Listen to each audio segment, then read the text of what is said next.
This kingdom, I've claimed it. See calendar year 1518. East Blue, Goa Kingdom, Royal Palace. How can that ugly bastard be worthy of a princess?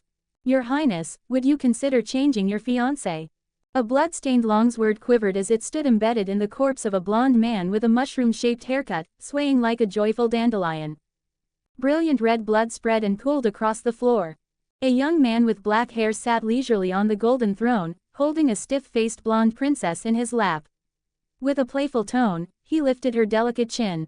Princess Sari Nantokanet. The blonde princess trembled as she perched atop the young man's thigh. Her face reflected a chaotic mix of fear, awe, fury, and, strangely, gratitude. The firm hand around her waist made her entire body tense. She stared in disbelief at the bloodied corpses scattered across the palace floor, and at the stranger who now sat on the throne. Among the bodies lay the mushroom-haired blonde man, 2 nobles in ceremonial attire, and over a dozen royal guards. My father and my brother, were they truly poisoned in secret? Princess Sari pointed with a trembling finger at the corpses of Outlook 3 and Prince Steri, her voice filled with fury and disbelief. Steri, her fiancé. They were to be married next month, and Steri would become the prince consort of the Goa Kingdom, basking in its glory and power. And Outlook 3 was the most favored noble duke of the king himself. Yet now they lay dead, assassins of the royal bloodline. Didn't your highness hear their heartfelt confessions, loud and clear before they were executed? Noah, breathing in the faint scent of Sari's perfume, let a hint of ambition flash in his eyes. Who would have thought a shut-in university student from Earth, after being transported to the chaotic edge town of the Goa Kingdom, infested with thugs and scum, and surviving several grueling months, would now find himself seated in the royal palace? No one knew what Noah had endured in Edge Town. As a graduate who spent 4 years in university, 3 of which were spent in online classes during the pandemic, he had been tossed into a pit of wolves. It had been nearly a death sentence. Thankfully, one of his hobbies had led him to self-study Japanese. Without it, he'd be long dead. But then, amid the chaos, he snatched a devil fruit. With no hesitation and no concern about what ability it might grant, he ate it. And everything changed. With his strange new powers, the once hostile world became much more welcoming. The vicious gangsters and criminals of Edge Town, after suffering heavy casualties, suddenly started wearing warm smiles. As Noah had once heard, when you're strong, the world treats you gently. Everyone you meet becomes a good person. After a period of training and experimentation, Noah had made a name for himself in Edge Town. He had planned to set sail and rise to greatness, punch the warlords, kick down the emperors. But then news broke across the kingdom. The king and crown prince had died mysteriously. Just when he was about to set off to sea, a glittering shortcut appeared before Noah's eyes. Damn it, why become a pirate or bounty hunter when you can take a shortcut to becoming a king? If someone like Steri could be king, why not him, Noah, the great transmigrator? In the world of One Piece, is seizing a throne really that difficult? Doflamingo stole the throne of Dressrosa. Bartholomew Kuma drove out King Bakori and became the ruler of the Sorbet Kingdom, earning the title, Tyrant. After Wapol was blown away by Luffy, the kingdom's head guard Dalton became the new king of Drum Kingdom, renaming it the Sakura Kingdom, and still retained the right to participate in the World Government Council. Wapol even created the evil Black Drum Kingdom in the South Blue, and it was swiftly recognized by the world government as one of its 50 member nations.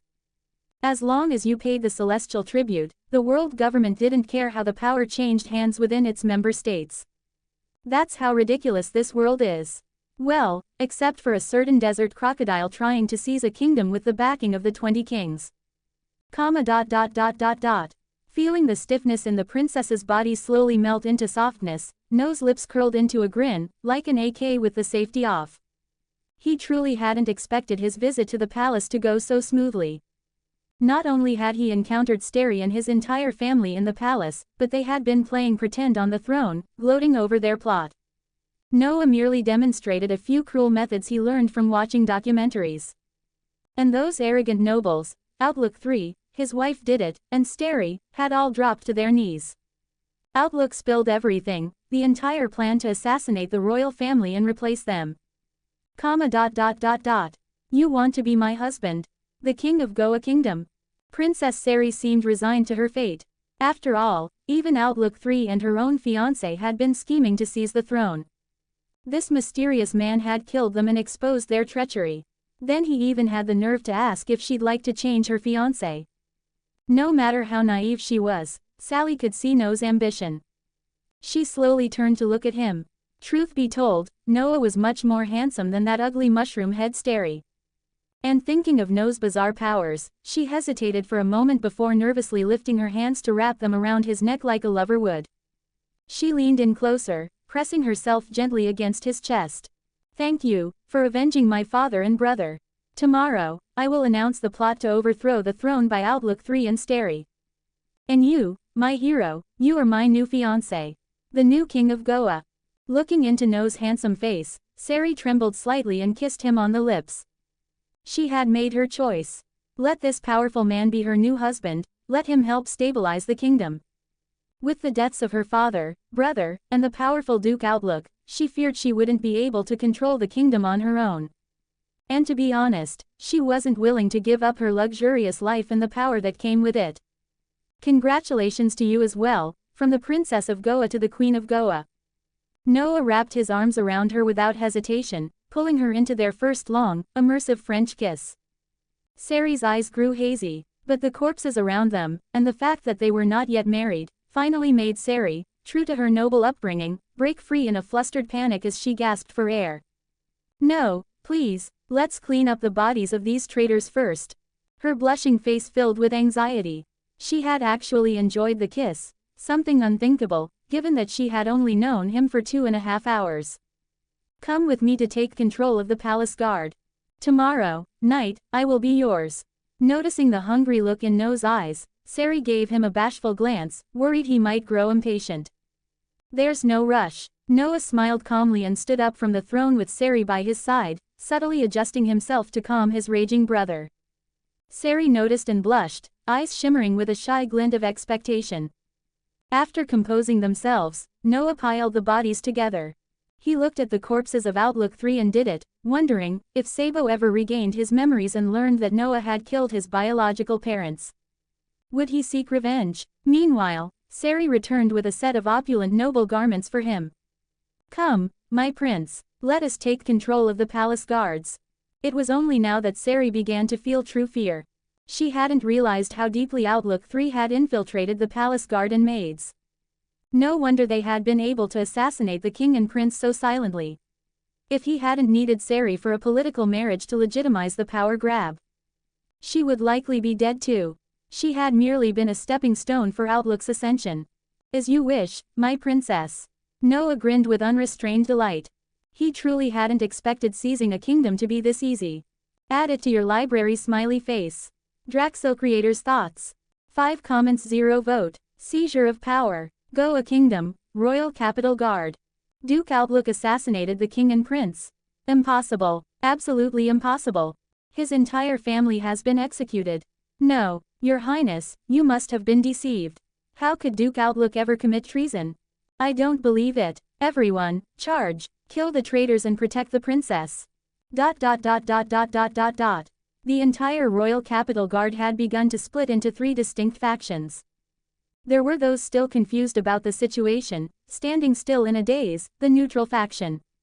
Then there were those loyal to the princess, determined to protect her, the royalist faction. And finally, there were those loyal to Outlook 3, his trusted officers and sworn fighters, forming the rebel faction. Among them were even distant relatives of Outlook. They refused to believe the news that the Duke had been killed.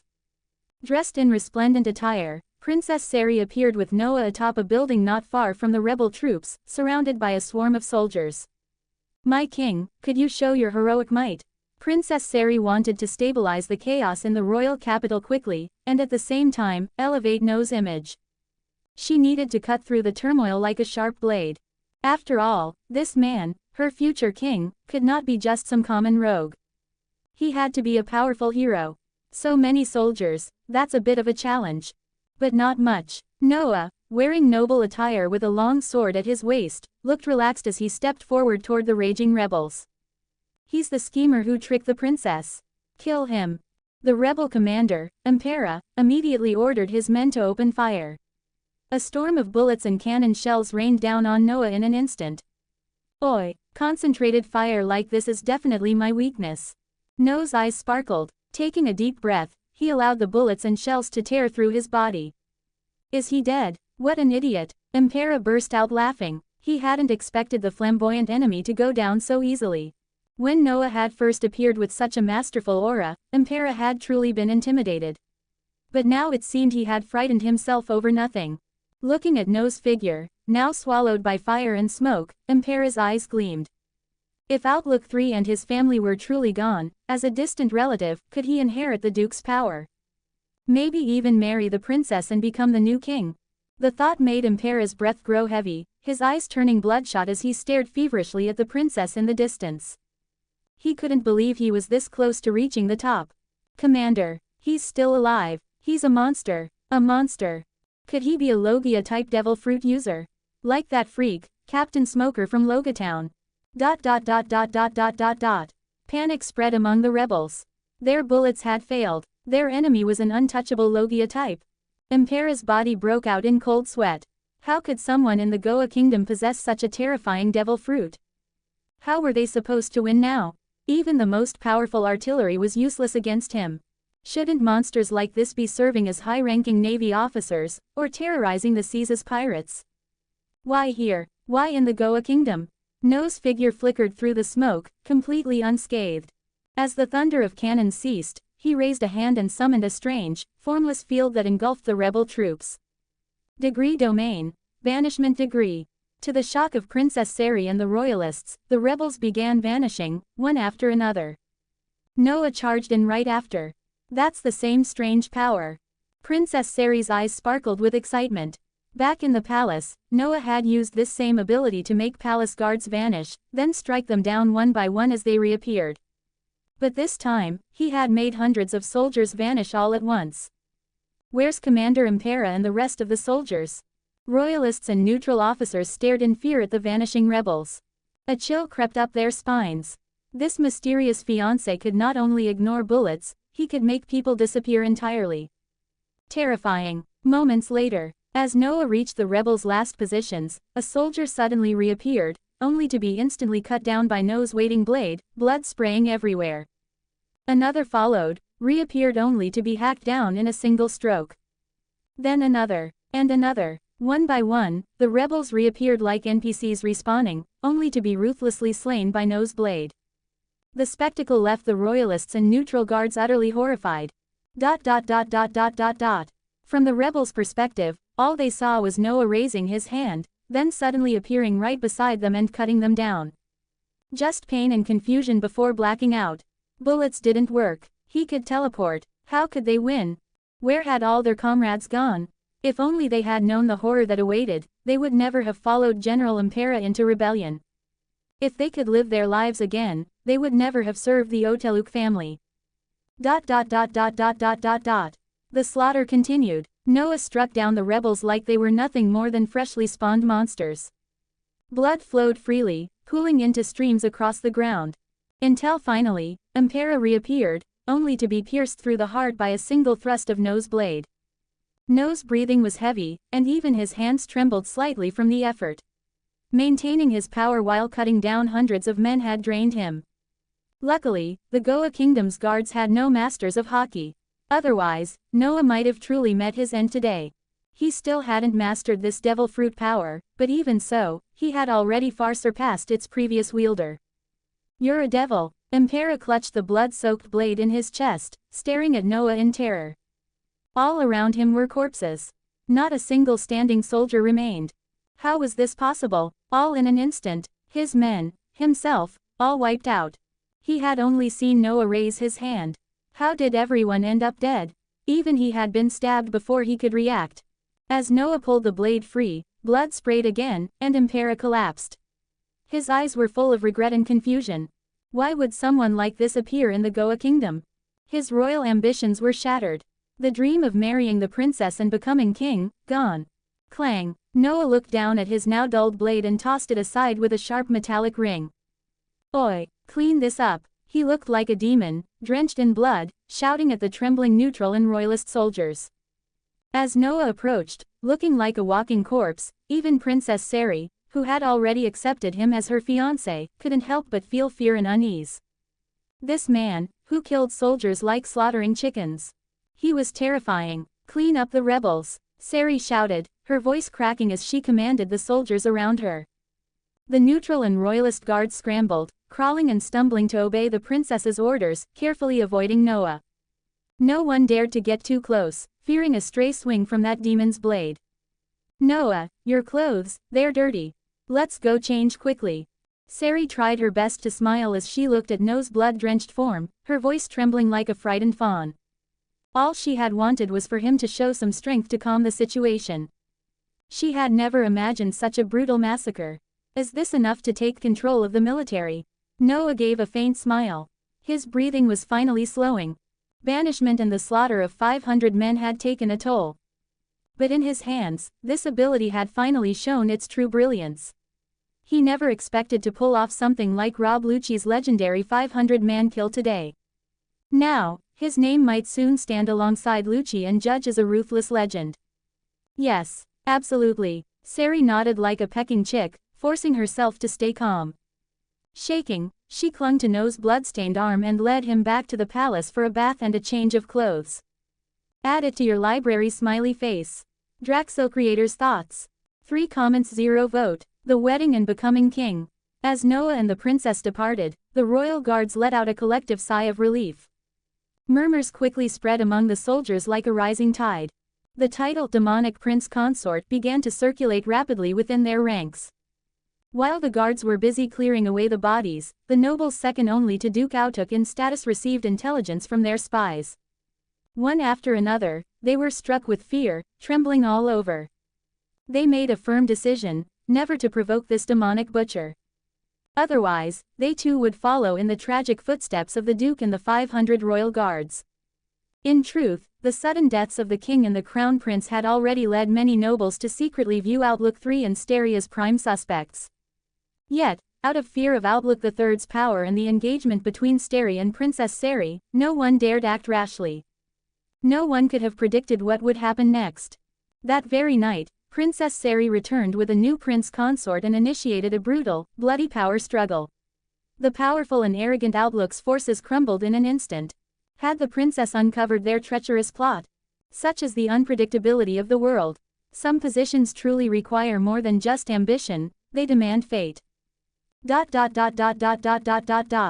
next day, in the royal court of the Goa kingdom, silence reigned. The stench of blood still lingered in the air. Princess Seri, the kingdom's only royal daughter, stood in fury as she declared the heinous crimes of Duke Outlook, the assassination of the king and crown prince. She sentenced the entire family of Duke Outlook to complete extermination. The night before, the royal guards had already raided Outlook III's mansion, seizing vast amounts of wealth and treasure. Once the matter was settled, Princess Seri officially introduced Noah, announcing both his status as her fiancé and as the heir to the throne of the Goa kingdom. Those ministers and nobles who had heard whispers of the rebellion dared not voice any objections now, even if they were displeased with this unknown outsider who had risen overnight. Faced with Noah's brutal methods, who would dare risk their lives? Since even the kingdom's last royal daughter had acknowledged him, the rest had no room to object. And just like that, as the court session came to a close, Noah, once a rogue from Edge Town, completed a monumental leap in status. He had become the princess's future husband and the next king of the Goa kingdom. On top of that, under Princess Seri's appointment, Noah was named commander of both the royal guard and the king's army, granting him control over the nation's military. Such a massive shift in power would take the nobles and officials some time to get used to. That night, in the royal chambers, will the princess grant me the honor of sharing the bed tonight? Ah, 2 figures, one reluctant and one persistent, made their way to the royal bed. My lord Noah, Seri, surrendering herself to Noah's passionate advances, fulfilled the promise she had made the night before. Hours later, Noah, our wedding has been moved up to just 1 week from now. My great hero, are you so eager to become king? Resting in Noah's arms, Seri traced soft circles on his chest with her fingers. Their union was a strategic compromise between power and strength. In the past, her noble upbringing would have never allowed her to consider a man like Noah a mere commoner and warrior.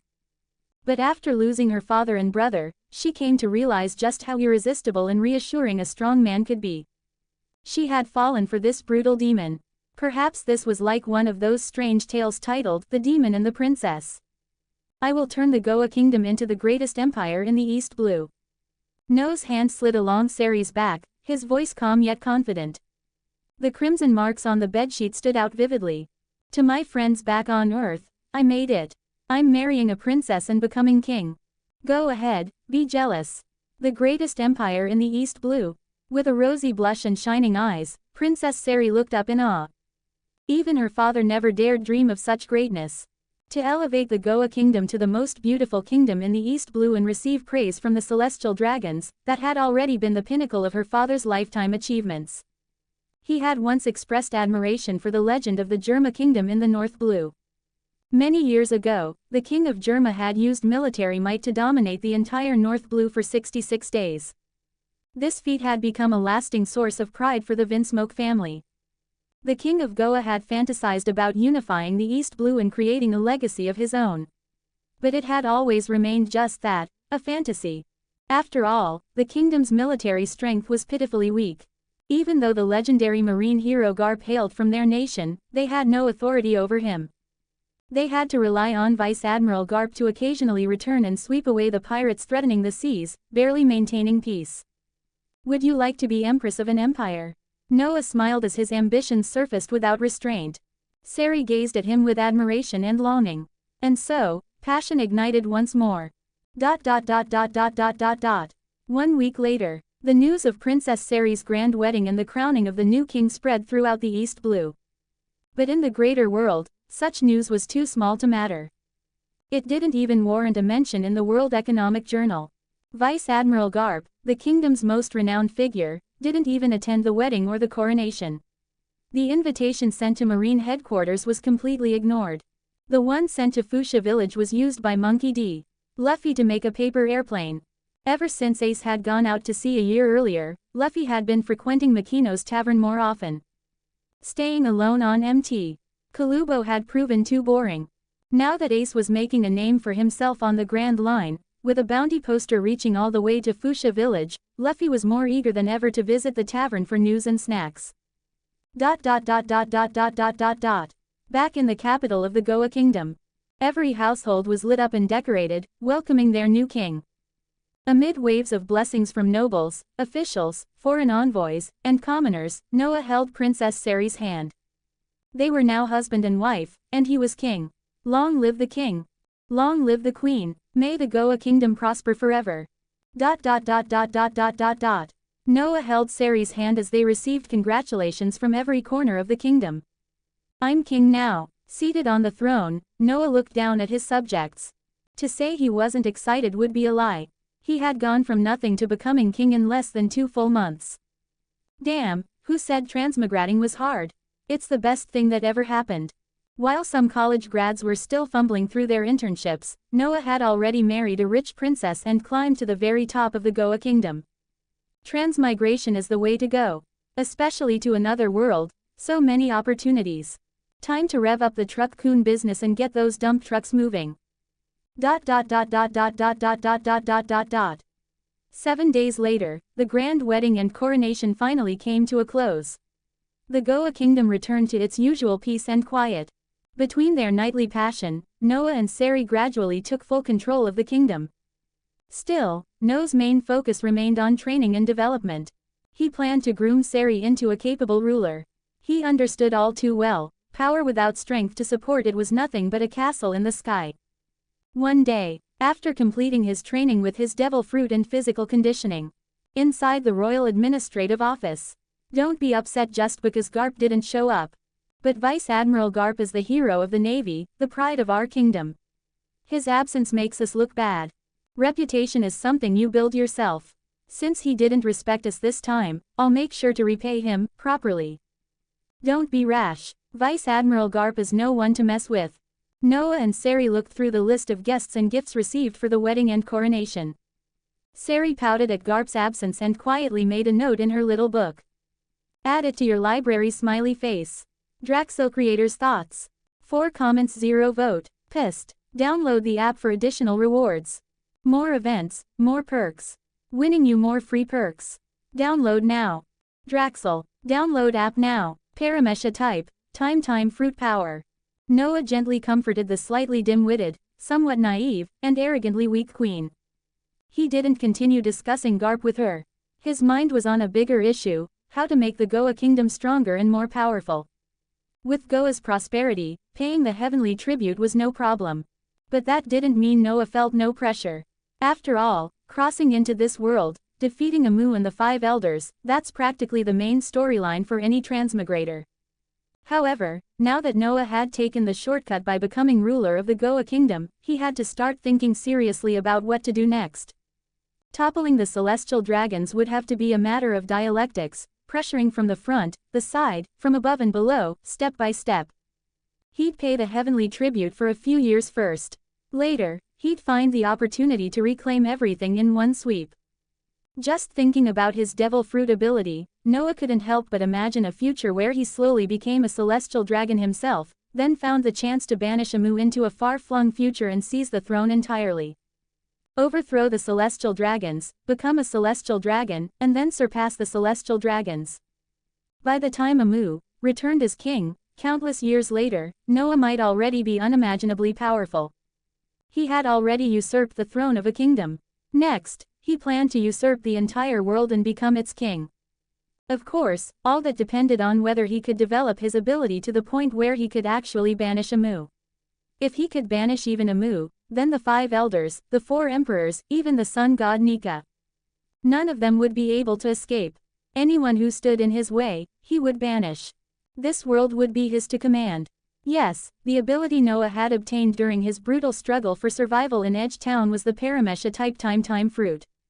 The same devil fruit once wielded by that foolish woman, Toki of the Amatsuki clan. Noah never imagined that the powers of 3 deceased devil fruit users from Wano would all reincarnate in the East Blue. The clone fruit of Kurozumi Higurashi was eaten by Bon Clay, who also hailed from the East Blue. Noah had heard of this flamboyant transvestite who had made a bit of a name for himself. That guy had already headed for the Grand Line. Noah even suspected Bon Clay had met Ivankov in the East Blue, which might explain his intense obsession with becoming a queen. The barrier fruit of Kurozumi Semimaru had been eaten by Bartolomeo of Logatown in East Blue. And the time fruit once wielded by Toki, appeared in Edge Town of the Goa Kingdom, falling into the hands of transmigrated Noah. At first, Noah thought this flawed time fruit was extremely weak, just like Toki's ability, only allowing time travel into the future, not the past. What use was that? He even thought Foxy's slow fruit was more useful. But in reality, Noah had been too quick to judge. It wasn't the time fruit that was weak, it was that foolish woman Toki who was weak. How could someone take such a powerful ability and develop it so poorly? No wonder Noah had such a low opinion of it from the beginning. Toki truly was a naive woman from the Wano of 800 years ago, lacking all perspective. Even without the ability to reverse time, the time fruit was immensely powerful. Noah preferred to call its group time travel function, temporal banishment. And now, his control and development of the fruit's powers far surpassed Toki's by countless times. Toki could be off by decades even after trying to jump 800 years forward. What a waste. Not only was she blind, falling for a man like Kazuki Oden, but also stupid enough to turn the time fruit into something useless. She deserved to die with Oden. Now, Noah had already developed a technique similar to Kamui using the time fruit. He could leave a time-space shadow in place, banishing his true body into a future moment. No one could touch his real self. Most importantly, he could come back whenever he wanted. The only downside was that it consumed stamina and didn't allow for spatial movement. Compared to Obito's Kamui dimension, it was a bit inferior. But it was still an excellent escape technique. The greatest threat would be a powerful enemy camping at his shadow's location.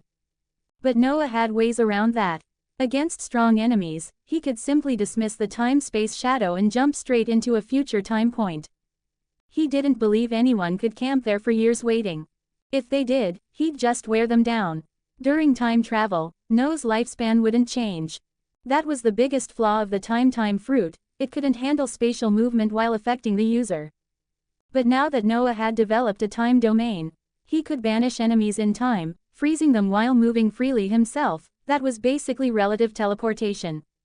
That's how he was able to banish soldiers and have them refresh, one after another, only to be killed as they reappeared. They were banished to a future time point, and to their eyes, Noah would seem to have teleported right in front of them. This manipulation of time gave the illusion of teleportation. Trafalgar Law's room could swap objects and perform spatial movement instantly. But Noah's time domain banished each enemy to a different time. From their perspective, Noah was teleporting. In reality, he was just fighting normally. At its current level, the time fruit still had many limitations. Noah had to grow stronger and rely heavily on all three types of hockey to survive in a world filled with monsters. This version of the time fruit was most likely a flawed one, it only accessed future time, not the past. Of course, it might also be because Toki had been weak, and Noah hadn't yet discovered how to unlock its past capabilities. After all, traveling to the past would create huge butterfly effects and require immense karmic compensation. A devil fruit alone couldn't bear the weight of such a force. Traveling to the future caused fewer ripples. Even so, this incomplete time fruit was still extremely powerful. Its most unreasonable function, long-term banishment. If Noah banished an enemy to years or even decades in the future, by the time they returned, they'd be facing a fully developed and godlike Noah. The power of the time fruit was incredibly advanced. Even in its early stages, it couldn't be broken without advanced hockey, it enforced forced banishment. Just like the barrier fruit, which had insanely high durability from the start, only top-tier hockey could even scratch it. Likewise, most strong enemies couldn't withstand Noah's temporal banishment. It was a higher-order ability than Law's oak fruit. Enemies Law couldn't move, Noah might be able to banish. Law's ability had many functions, too many, and not specialized. But the time fruit was pure and elite. Time reigns. Space rules. That wasn't just a saying. As that pervert Blackbeard once said, between him and the pirate empress, it was either he killed her instantly or she killed him instantly. Whoever struck first, won. High-level devil fruits were just that absurd. Maybe even Garp the Fist, if caught off guard and without hockey defense, would be sent decades into the future by Noah. Even emperors like Big Mom couldn't resist awakened magnetic abilities forcing magnetism upon her body. Even Kaido's body could be turned to rubber by the power of the sun god Nika. If Noah could develop the time fruit to the point where he could banish even top-tier emperors into the future, that would be a true game changer. Anyone who messed with Noah, banish them all. Even the Navy and the Celestial Dragons would pay. God Knights, 5 Elders, they wouldn't be spared either. Add it to your library smiley face. Draxil creators' thoughts. 3 comments 0 vote, fill or skip it. Cosmology, exploring the origins and fate of the universe. Cosmology, the scientific study of the universe as a whole, seeks to unravel the mysteries of its origin, structure, evolution, and ultimate fate. It is one of the most profound and interdisciplinary fields of science, combining physics, astronomy, mathematics, and philosophy to understand the cosmos and our place within it. The journey of cosmology begins with questions that have fascinated humanity for millennia. Where did the universe come from? How does it work? What is its ultimate destiny? From ancient mythologies to modern scientific theories, our understanding of cosmology has evolved dramatically, shaped by groundbreaking discoveries and technological advancements. The historical foundations of cosmology. The earliest attempts to understand the universe were deeply rooted in mythology and philosophy. Ancient civilizations, including the Babylonians, Egyptians, and Greeks, developed cosmologies to explain the heavens' apparent motion. In these early models, the Earth was often seen as the center of the universe, surrounded by celestial spheres. The geocentric model proposed by Aristotle and refined by Ptolemy in the 2nd century CE dominated Western thought for over a millennium. In the 16th century, the Copernican revolution marked a turning point in cosmology. Nicolaus Copernicus proposed the heliocentric model, placing the Sun at the center of the solar system. This paradigm shift was further supported by Johannes Kepler's laws of planetary motion and Galileo Galilei's telescopic observations, which revealed that the heavens were far more complex than previously imagined. Isaac Newton's Principia Mathematica in 1687 provided the mathematical framework to understand the motion of celestial bodies through his laws of motion and universal gravitation. This unified view of the cosmos laid the groundwork for classical mechanics and allowed scientists to predict the behavior of objects in space with remarkable precision. The Big Bang, the birth of modern cosmology. The 20th century heralded a revolution in cosmology with the advent of general relativity and the discovery of the expanding universe. Albert Einstein's theory of general relativity, published in 1915, described gravity as the curvature of spacetime caused by mass and energy. Einstein initially believed in a static universe and introduced the cosmological constant to counteract gravitational collapse. However, observational evidence soon challenged this view. In the 1920s, Edwin Hubble discovered that galaxies are moving away from us, and their speed increases with distance. This observation, known as Hubble's law, provided compelling evidence that the universe is expanding. Georges Lemaitre, a Belgian physicist and priest, independently proposed that the universe began as a primeval atom, or cosmic egg, which expanded to create the cosmos we observe today. This idea became the foundation of the Big Bang theory. The Big Bang model was further supported by the discovery of the cosmic microwave background radiation (CMB) in 1965 by Arno Penzias and Robert Wilson.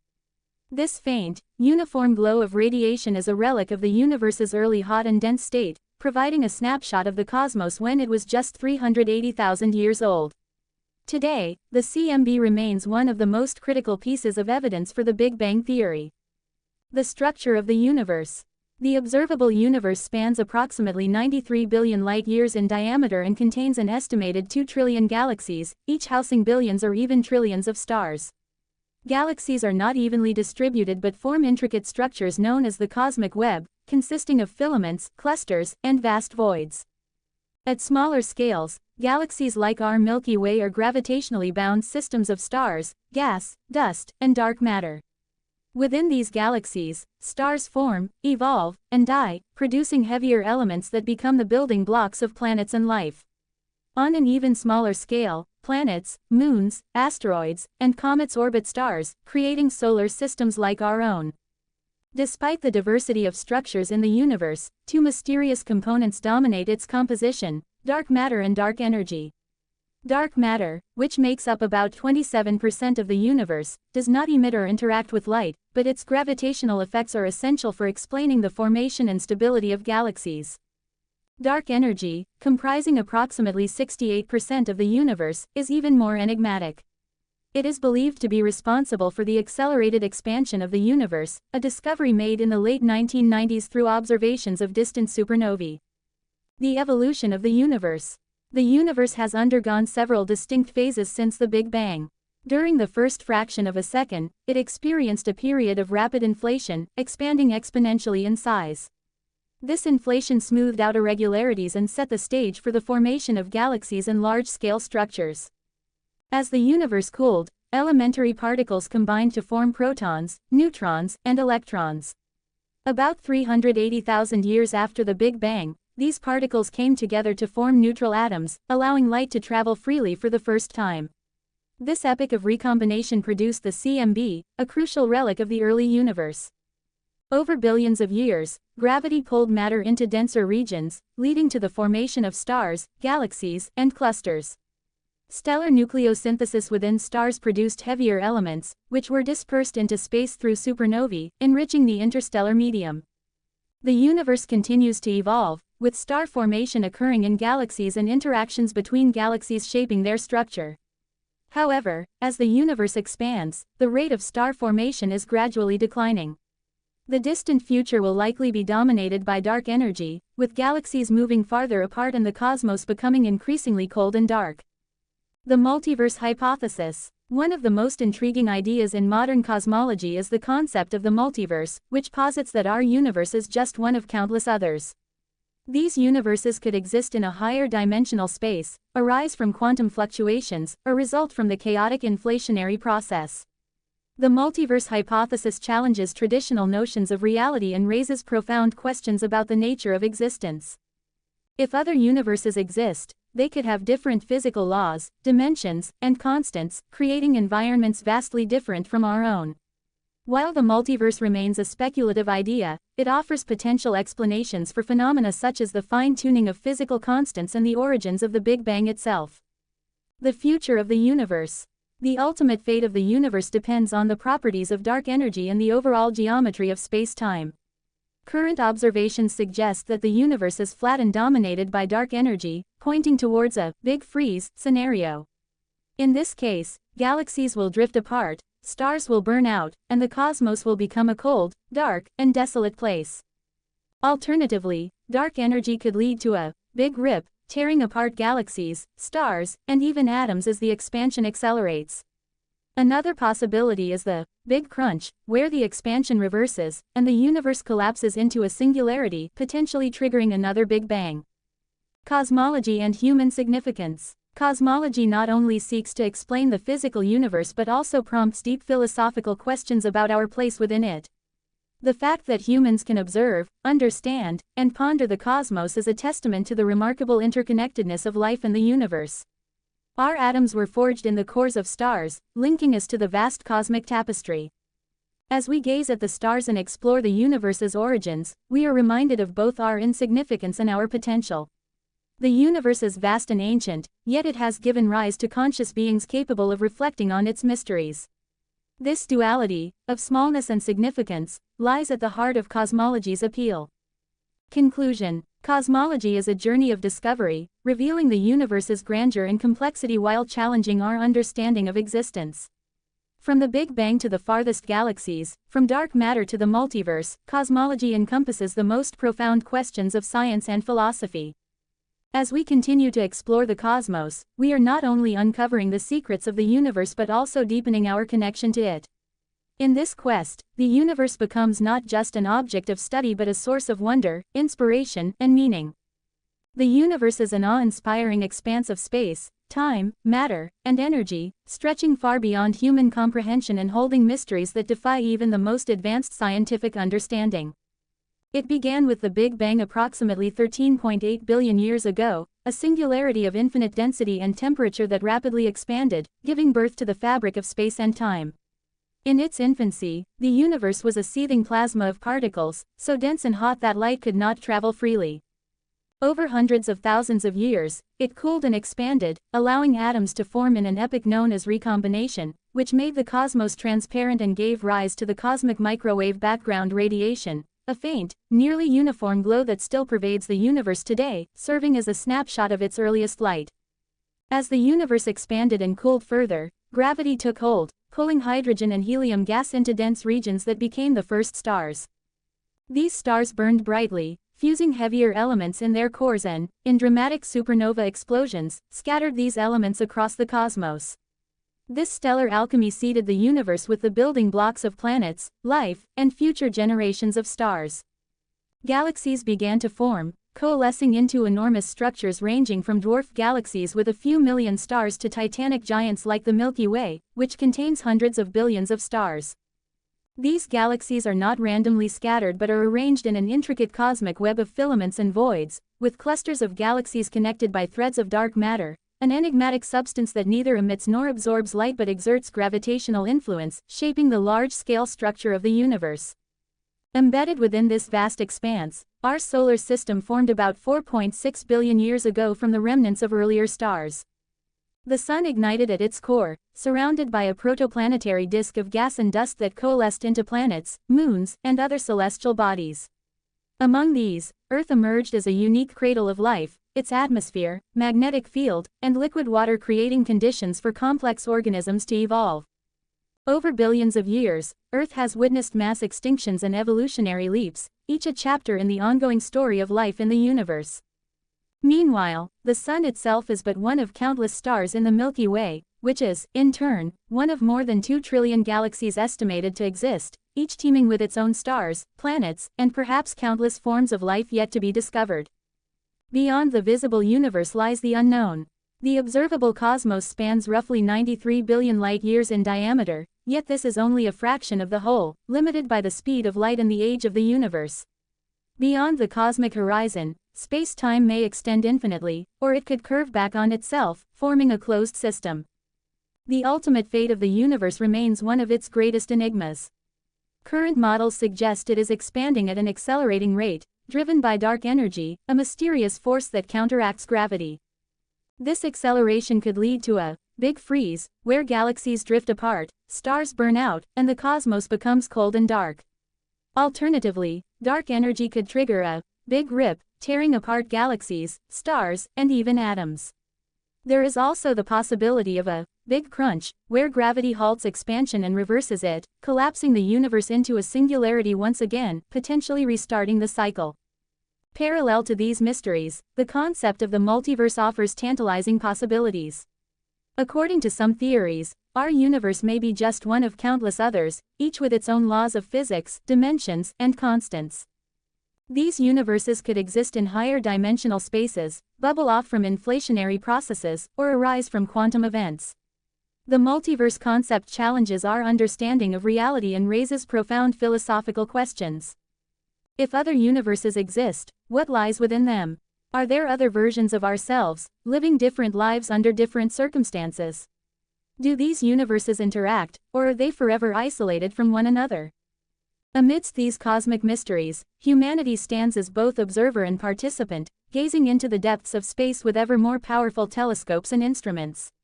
From ancient civilizations mapping the stars to modern scientists decoding the secrets of black holes and quantum fields, our quest to understand the universe is as infinite as the universe itself. Every discovery leads to new questions, revealing not just the vastness of space but also the limits of our knowledge.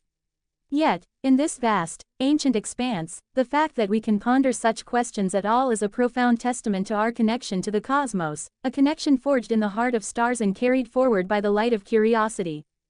The dangers of the universe, a journey through cosmic perils. The universe, vast and awe-inspiring, is filled with wonders that captivate human imagination. From the majestic dance of galaxies to the delicate balance of planetary systems, it is a place of both beauty and mystery. Yet, beneath its grandeur lies a realm of unparalleled danger. The cosmos is an unforgiving expanse, teeming with forces and phenomena capable of obliterating entire worlds, ending civilizations, or erasing the delicate equilibrium of life. Humanity, as a species bound to a small, fragile planet, must confront these existential threats as we venture further into space and deepen our understanding of the universe. This essay explores the myriad dangers of the universe, from the cataclysmic to the subtle, and their implications for life on Earth and beyond. Asteroids and comets, the threat of impact. One of the most immediate and tangible dangers to life on Earth comes from asteroids and comets.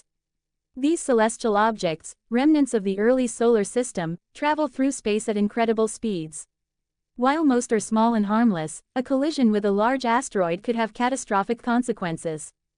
The Earth bears the scars of past impacts, the most infamous being the asteroid that struck 66 million years ago, triggering the Cretaceous-Paleogene extinction event that wiped out the dinosaurs. This asteroid, estimated to be 10 kilometers in diameter, released energy equivalent to billions of atomic bombs, causing massive wildfires, tsunamis, and a nuclear winter that blocked sunlight for years. Today, astronomers actively monitor near-Earth objects (NEOs) to assess potential collision risks. While efforts such as NASA's Planetary Defense Coordination Office aim to detect and mitigate these threats, the possibility of an undiscovered or unexpected object remains.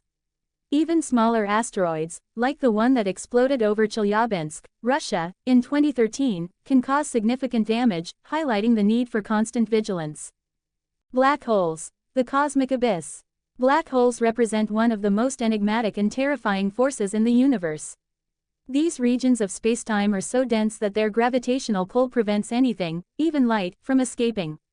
Black holes form when massive stars collapse under their own gravity, creating singularities surrounded by event horizons. A black hole's danger lies not only in its immense gravitational pull but also in its ability to disrupt entire star systems. If a black hole were to pass near a planetary system, it could fling planets out of orbit or tear them apart through tidal forces. Moreover, black holes emit powerful jets of radiation and particles when they consume matter, which could sterilize life on nearby worlds. While the nearest known black hole is safely distant, the potential hazards posed by rogue black holes, unbound to any star system, remain a concern. These wandering cosmic predators could silently approach without warning, wreaking havoc on anything in their path. Gamma ray bursts, the universe's most violent explosions. Gamma-ray bursts (GRBs) are among the most energetic events in the universe, releasing as much energy in a few seconds as the Sun will emit over its entire lifetime. These bursts are typically caused by the collapse of massive stars into black holes or the collision of neutron stars. A GRB directed at Earth from within our galaxy could have devastating consequences. The intense radiation would strip away the planet's ozone layer, exposing life to harmful ultraviolet rays from the Sun. This could trigger mass extinctions and disrupt the climate. Although GRBs are rare, their destructive potential makes them one of the most significant cosmic threats. Evidence suggests that a GRB may have contributed to a mass extinction event on Earth over 400 million years ago. As we continue to study these phenomena, we must consider their implications for the survival of life both on Earth and elsewhere in the universe. Supernovae, the death throes of stars. When massive stars reach the end of their lives, they explode as supernovae, releasing vast amounts of energy and enriching the cosmos with heavy elements. While these events are essential for the formation of planets and life, they also pose significant dangers. A supernova occurring within 30 light-years of Earth could have catastrophic effects. The intense radiation and high-energy particles from the explosion could damage the ozone layer, leading to increased exposure to ultraviolet radiation. This, in turn, could cause ecological collapse and mass extinctions. One candidate for a future supernova is Betelgeuse, a red supergiant star in the constellation Orion. While it is unlikely to pose a direct threat due to its distance of about 650 light-years, its eventual explosion serves as a reminder of the destructive power of nearby stellar deaths. Cosmic radiation and space weather.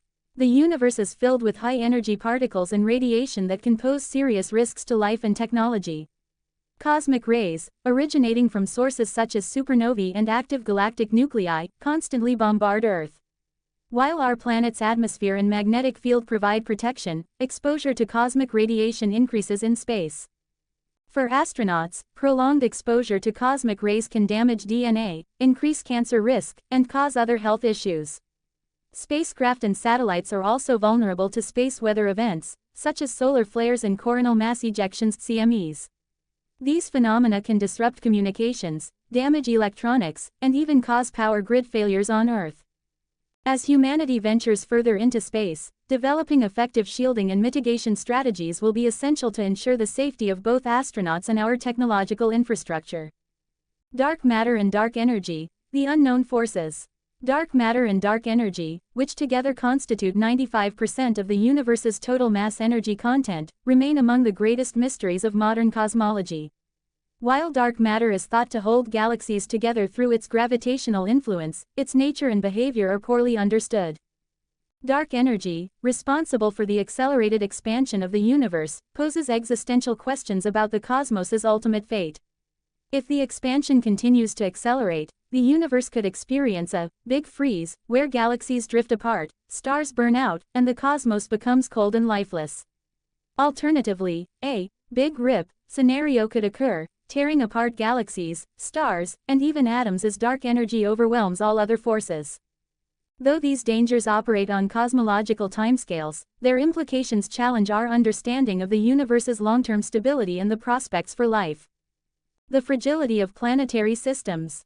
Planetary systems, including our own, are delicate arrangements that can be disrupted by gravitational interactions, stellar evolution, or external forces. Events such as the close passage of a rogue star or the migration of gas giants can destabilize orbits, leading to planetary collisions or ejections.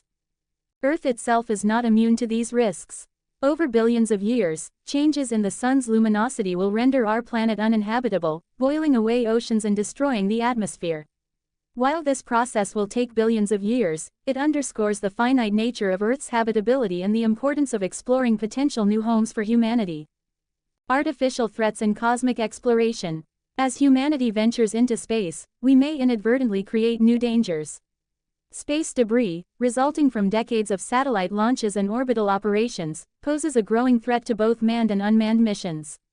Collisions between debris fragments can create cascading events, known as the Kessler syndrome, rendering certain orbits unusable and hindering space exploration. Additionally, the search for extraterrestrial intelligence (SETI) raises ethical and safety concerns. If we were to encounter an advanced alien civilization, their intentions and capabilities could pose significant risks. Even sending signals into space could expose our presence to potentially hostile forces. The psychological and philosophical implications. The dangers of the universe are not limited to physical threats, they also challenge our psychological and philosophical perspectives. The vastness and hostility of the cosmos can evoke feelings of insignificance, existential dread, and vulnerability. These reactions, while natural, highlight the profound impact of cosmic knowledge on the human psyche. Conversely, understanding and confronting these dangers can inspire resilience, innovation, and a deeper appreciation for the fragile miracle of life. The recognition of our shared vulnerability can foster global cooperation, uniting humanity in the face of universal challenges. Conclusion. The universe, for all its beauty and wonder, is a realm of immense danger. From asteroid impacts and supernovae to the enigmatic forces of dark matter and dark energy, the cosmos is filled with threats that test our ingenuity and resilience. Yet, these dangers also drive our curiosity, pushing us to explore, understand, and adapt. As we navigate the perils of the universe, we must balance caution with ambition, acknowledging the risks while striving to expand our horizons. In doing so, we not only safeguard our future but also deepen our connection to the cosmos, a connection forged in the face of adversity and illuminated by the light of discovery. The dangers of the universe remind us of our fragility but also of our potential to thrive in even the most hostile of environments. The future of humanity in the universe, challenges, opportunities, and destiny. The future of humanity in the universe is an idea that captivates both scientists and dreamers alike. For centuries, the idea of exploring the stars, colonizing distant planets, and understanding the cosmos has been a driving force behind human progress and curiosity. However, the path to a future beyond Earth is fraught with significant challenges, both technological and existential.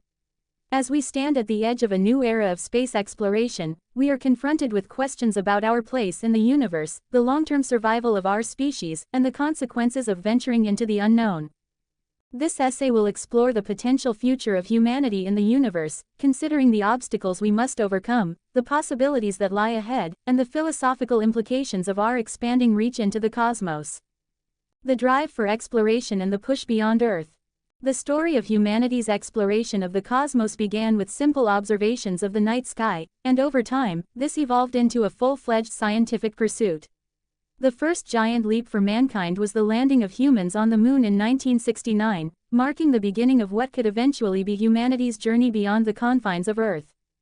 Since then, advancements in space technology, such as the development of reusable rockets and the advent of space telescopes like Hubble, have opened up new frontiers for scientific discovery.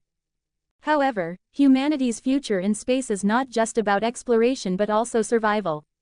The long-term sustainability of life on Earth is uncertain due to several factors, including climate change, overpopulation, and the eventual expiration of the Sun. These looming challenges have driven a growing interest in space colonization. As Earth faces growing environmental pressures and the risk of natural disasters such as asteroid impacts, the idea of establishing a permanent human presence on other planets becomes increasingly appealing. One of the most ambitious projects in this regard is the potential colonization of Mars. Space agencies like NASA, as well as private companies such as SpaceX, have proposed plans to send humans to the Red Planet in the coming decades. The challenges of establishing a self-sustaining colony on Mars are immense: transportation, life support systems, protection from radiation, and food production are just some of the obstacles that must be overcome. Yet, the promise of interplanetary life represents a bold new chapter for humanity, offering a way to ensure the survival of our species in the face of Earth's eventual demise. Technological challenges and the limits of our capabilities. While the dream of a multiplanetary species is tantalizing, there are significant technological challenges that humanity must address before we can establish a permanent presence beyond Earth. The most pressing of these challenges is the development of propulsion systems capable of reaching distant planets and stars. Currently, spacecraft are limited by the speed at which they can travel, and even the closest stars are light years away. Although theoretical propulsion technologies, such as nuclear fusion or antimatter drives, could one day enable faster travel, these technologies are still in the early stages of research, and their practical applications remain a distant dream. In addition to propulsion, the development of life support systems that can sustain human life for extended periods in space is another critical challenge. A successful space colony will need reliable systems for generating oxygen, water, and food. These systems must be closed-loop, meaning they can recycle resources efficiently and provide everything a colony needs without relying on Earth-based supplies. Advances in artificial intelligence, robotics, and biotechnology will likely play a crucial role in creating such systems, but much work remains to be done to make them reliable and cost-effective. Perhaps the most daunting challenge for humanity's future in the universe is the issue of radiation. In space, humans are exposed to far higher levels of cosmic radiation than on Earth, which poses significant health risks. Prolonged exposure can increase the risk of cancer, damage to tissues, and other severe health problems. While solutions such as radiation shielding materials and underground habitats are being explored, this remains a major barrier to long-term space travel and colonization. The ethical and societal implications of space colonization. As humanity looks to expand beyond Earth, we must also consider the ethical and societal implications of such an endeavor.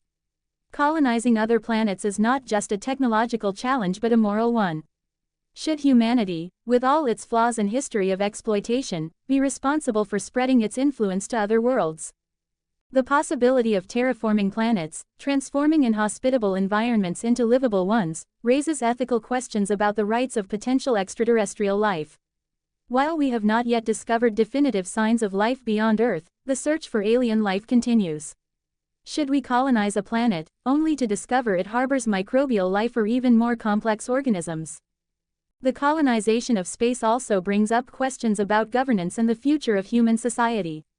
Who will control the new frontiers?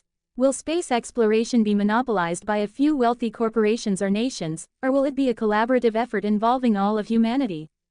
These questions about space policy, resource allocation, and governance will need to be addressed as we move closer to a multi-planetary future. The temptation to repeat the mistakes of Earth's colonial past, such as exploitation, inequality, and environmental degradation, must be avoided. Artificial intelligence and the role of technology in our future. Another key factor in humanity's future in space is the role of artificial intelligence, AI, and robotics. As we venture further into the cosmos, we will need to rely on AI and autonomous systems to handle tasks that are too complex or dangerous for humans. Robots will play a vital role in space exploration, from constructing habitats on distant planets to conducting research and even interacting with extraterrestrial environments. Moreover, AI will be essential in managing the complexities of space colonization. The vast distances and isolation of space colonies will require advanced systems to monitor and maintain life support systems, conduct scientific research, and make decisions about resource use. AI could help solve logistical problems, manage space traffic, and assist in the search for habitable planets beyond our solar system. However, the integration of AI into space exploration also raises questions about control and dependence. As AI becomes more advanced, there is a risk that humans may become too reliant on machines, losing the ability to make independent decisions. This could lead to scenarios in which AI-controlled systems act in ways that are beyond human oversight or comprehension. As we design and implement AI systems for space exploration, we must ensure that safeguards are in place to prevent undesirable outcomes and maintain human agency in decision-making processes. The search for extraterrestrial life and the implications for humanity. One of the most profound aspects of humanity's future in the universe is the search for extraterrestrial life. The discovery of even microbial life elsewhere in the universe would fundamentally alter our understanding of biology, evolution, and the nature of life itself. The implications of such a discovery are far-reaching, raising questions about the origins of life on Earth, the possibility of communication with alien civilizations, and the philosophical impact on humanity's sense of purpose in the cosmos. The search for extraterrestrial life is also intertwined with humanity's desire to understand our place in the universe. If life exists elsewhere, it would suggest that we are not unique, and that life is a common feature of the cosmos. Alternatively, the absence of detectable life could challenge our assumptions about the rarity of life and lead to questions about the future of our species. Are we the first intelligent species to evolve, or are we just one of many civilizations that have risen and fallen throughout the history of the universe? The search for extraterrestrial intelligence (SETI) has been an ongoing effort for decades, with scientists using radio telescopes to listen for signals from advanced civilizations. If such signals were ever detected, the consequences for humanity would be profound. The discovery of an alien civilization would likely prompt a rethinking of human identity, our relationship with technology, and the future of our society. The long-term survival of humanity, beyond the solar system. Looking further into the future, humanity's survival may depend on our ability to expand beyond our solar system. The closest star system to Earth, Alpha Centauri, lies over 4 light-years away, a distance that current technology cannot traverse within a human lifetime. However, theoretical propulsion systems such as those based on nuclear fusion or antimatter could one day allow us to reach these distant stars. Colonizing exoplanets and other star systems may become essential if Earth's resources are exhausted or if the Sun's eventual death renders the planet uninhabitable. By venturing out into the galaxy, humanity would not only secure its own survival but also have the opportunity to explore new worlds, encounter alien species, and expand the reach of human culture and knowledge. The exploration and colonization of other star systems would require unprecedented international cooperation, technological innovation, and long-term vision. It is a challenge that could take centuries or even millennia to achieve, but it represents the next great frontier for humanity, a future where we are no longer bound to a single world but are a part of the cosmic community. Conclusion: the destiny of humanity in the universe. The future of humanity in the universe is filled with both incredible possibilities and daunting challenges. As we move forward, our success will depend not only on technological advancements but also on our ability to confront the ethical, societal, and existential questions that arise as we venture into space. The drive to explore, to survive, and to understand will propel humanity into the stars, but the journey will require perseverance, cooperation, and wisdom.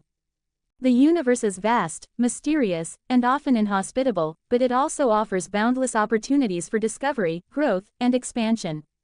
As we look to the stars, we are not just seeking new homes or new frontiers, we are searching for a deeper understanding of who we are and what our place is in the cosmos.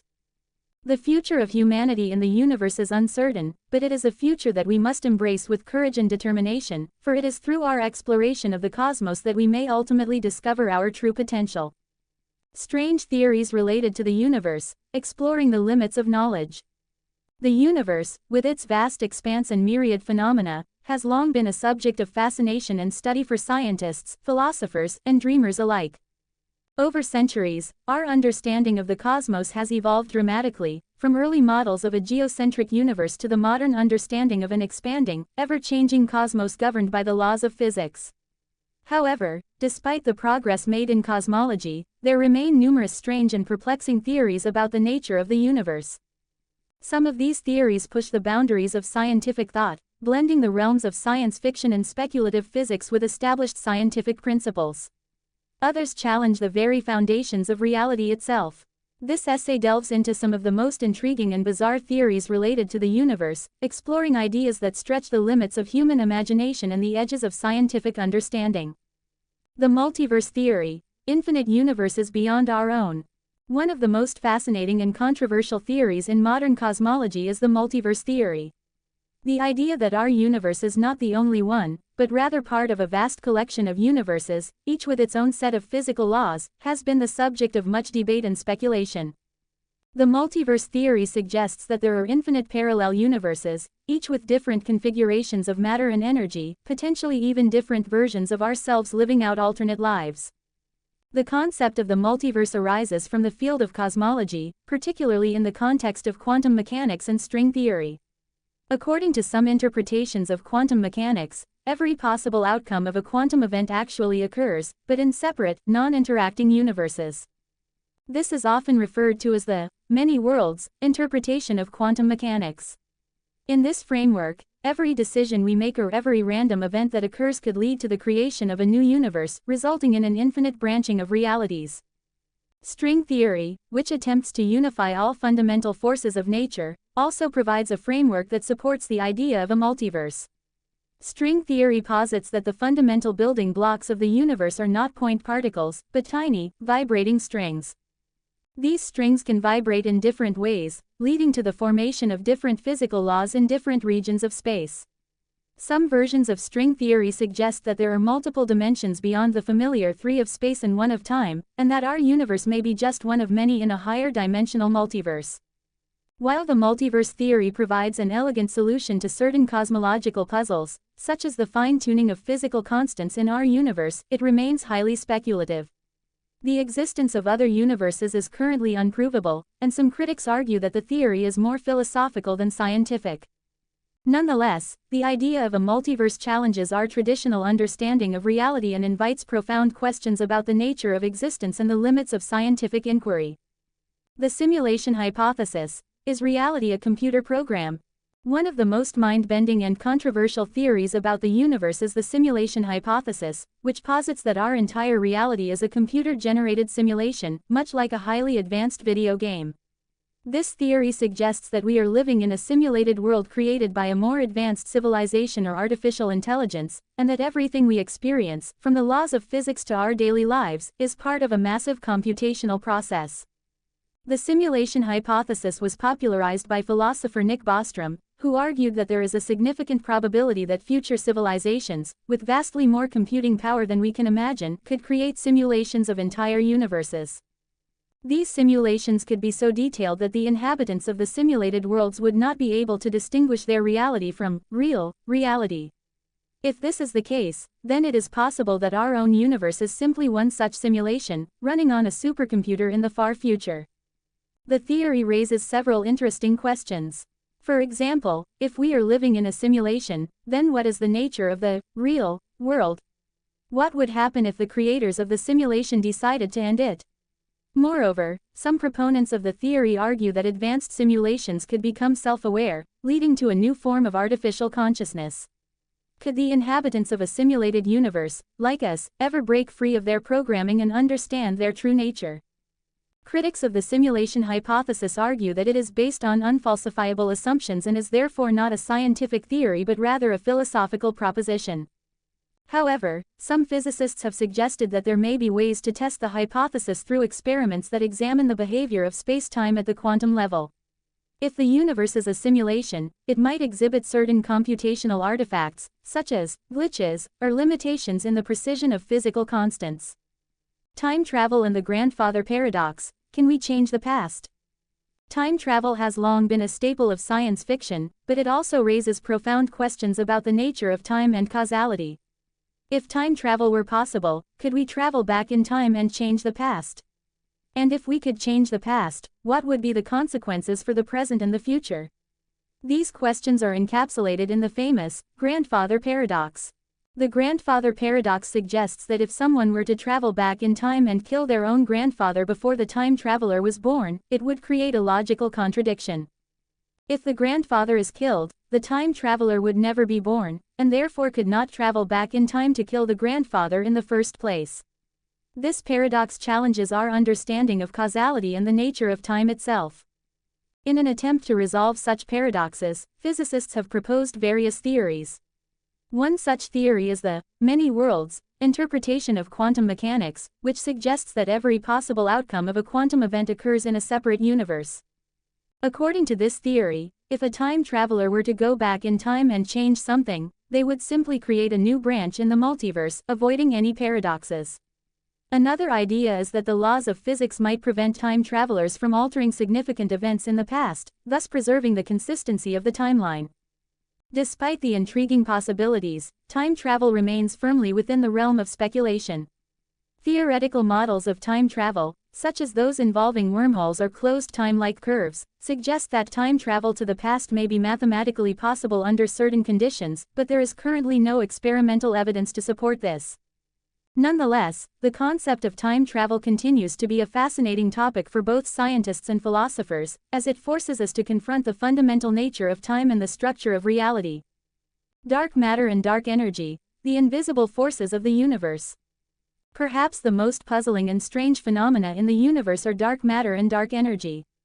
These mysterious substances make up approximately 95% of the universe, yet they remain invisible and undetectable by conventional means. Dark matter is thought to be a type of matter that does not emit or interact with electromagnetic radiation, such as light, making it undetectable through traditional methods of observation. It is believed to exert gravitational effects on visible matter, and scientists infer its existence based on the way galaxies rotate and the motion of galaxy clusters. Similarly, dark energy is a hypothetical form of energy that is thought to permeate all of space and is responsible for the accelerated expansion of the universe. While dark matter is believed to exert a gravitational pull, dark energy seems to have a repulsive effect, pushing galaxies apart and causing the expansion of the universe to speed up. The exact nature of dark matter and dark energy is still unknown, and they remain two of the biggest mysteries in modern cosmology. One of the strangest theories related to dark matter is that it may not be matter at all but instead could be a form of exotic energy or even a manifestation of unknown dimensions. Some theories suggest that dark matter could be made up of hypothetical particles called whims, weakly interacting massive particles, while others propose that it could be composed of axions, tiny particles that could interact with light in unusual ways. Similarly, dark energy may not be a form of energy at all but rather a property of space-time itself, or even a consequence of extra dimensions beyond our familiar three of space and one of time. The study of dark matter and dark energy is at the forefront of modern cosmology, and scientists are working to develop new ways to detect and understand these enigmatic forces. While much progress has been made, the true nature of dark matter and dark energy remains one of the most bizarre and perplexing aspects of the universe. The Fermi paradox: where are all the aliens? The Fermi paradox is one of the most perplexing questions in the search for extraterrestrial life. The paradox is named after physicist Enrico Fermi, who famously asked, "Where is everybody?" Despite the vast number of potentially habitable planets in the galaxy, we have yet to detect any signs of intelligent extraterrestrial civilizations. Given the sheer size of the universe and the estimated billions of stars with planets that could support life, the question arises, why haven't we encountered any aliens? There are several possible explanations for the Fermi paradox. One possibility is that advanced civilizations are simply too far away for us to detect, given the limitations of our current technology. Another theory is that civilizations tend to self-destruct before they achieve the technological capability to communicate over interstellar distances, possibly due to war, environmental collapse, or other catastrophic events. A more speculative explanation is that extraterrestrial civilizations may be deliberately avoiding us, either because they see us as a threat or because they are following a prime directive of non-interference, similar to the fictional concept in the Star Trek universe. The Fermi paradox raises profound questions about the nature of life in the universe and the future of humanity. If we are truly alone in the galaxy, what does that mean for our place in the cosmos? And if we are not alone, what will the discovery of extraterrestrial life mean for our understanding of life, intelligence, and the future of civilization? Conclusion: the boundless mystery of the universe. The strange theories related to the universe offer a window into the limitless curiosity of the human mind. From the possibility of parallel universes to the concept of reality as a simulation, these theories challenge our understanding of space, time, and existence itself. While many of these ideas remain speculative and unprovable, they serve to expand our thinking and inspire further exploration and inquiry. As we continue to explore the cosmos and deepen our understanding of the fundamental forces that govern it, we may one day uncover the answers to some of these strange and perplexing questions. Until then, the mysteries of the universe remain an ever-present source of wonder and inspiration. 1 comments 0 vote. A betrayal against the dream of empire. Unfortunately, Noah's time fruit ability couldn't interfere with the effects triggered by its previous user. If it could, Noah would have stirred up quite the commotion, like releasing Momonosuke and the others ahead of time and delivering them to Kaido for entertainment. But even though Toki had passed away, the effect she had triggered on the 5 of them remained active. Just like those turned into stone statues by the pirate empress, if she were to die, the petrification would still persist. Such was the terrifying nature of advanced devil fruit abilities. And it was clear, the time fruit was one of them. Noah gently stroked Sari's long golden hair. In his hand, he fiddled with a golden fountain pen, which he casually exiled into the void of frozen time. 10 seconds later, the golden pen reappeared out of thin air, dropping neatly back into Noah's hand. By now, he had developed quite a few techniques. Hollow Diamond Divine Might of Time leaves a temporal afterimage at the original location. The real body always exists in the next moment, creating an illusion similar to a Logia-type effect, used to evade attacks. The downside was immobility, making him an easy target if someone camped the location. Still, the afterimage could be cleared, mostly for show or misdirection. Hollow Diamond Domain. Banishment. opens up a room-like space, sending every enemy within the domain to different points in time. Noah could then prepare in advance and eliminate them one by one as they reappeared. Hollow Diamond Banishment, Enhanced, a form of time imprisonment, like a sentence with a set duration. It was similar to what Bartholomew Kuma could do, something Noah aimed to evolve further, until he could banish anyone, anytime, at will. Hollow Diamond Temporal Reversal, captures bullets, cannon fire, slashes, and energy blasts, delaying their effect to a later time, releasing them only when enemies reappear in the same location. A bit situational, and thus underwhelming.